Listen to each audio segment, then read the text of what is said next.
College. Dr. Stephen Maynard Caliendo is the Dean of the College of Arts and Sciences and Professor of Political Science at North Central College.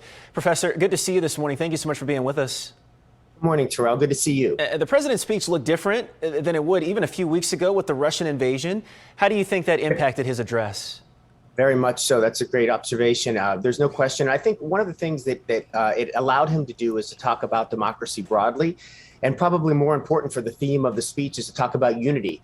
He was able to start the speech with a topic that he knew was going to get good support from across the aisle, from both sides of the aisle, and he did that. He talked about unity specifically in the way that we're supporting the Ukrainian people.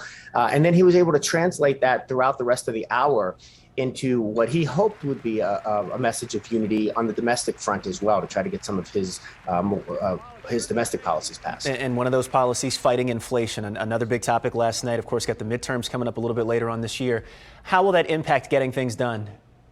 Yeah, I think he understands that. We know historically the president's party loses seats in midterm elections. That's particularly true in a president's first term.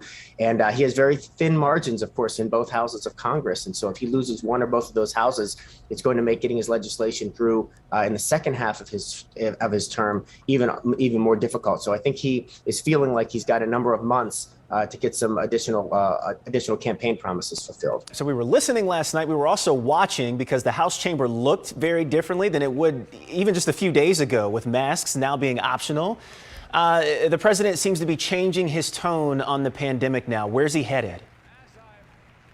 He sure is. He certainly took the signal from the CDC changes that we got a couple of days ago. The House chamber was unmasked, although it was a lot less crowded than it is in most traditional years because members weren't able to bring guests. But it was still remarkable to be able to see everybody's face. And of course, we all spend a lot of time trying to judge facial expressions and figure out how people are feeling about the president. But he certainly seems to be making a pivot toward more normalcy.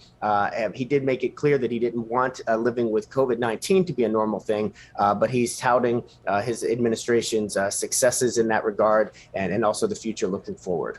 Seeing noses and smiles seems to be a novel thing these days. It was welcome. Right. And nice to see yours this morning, Dr. Stephen Maynard Caliendo well, from North Central College in Naperville.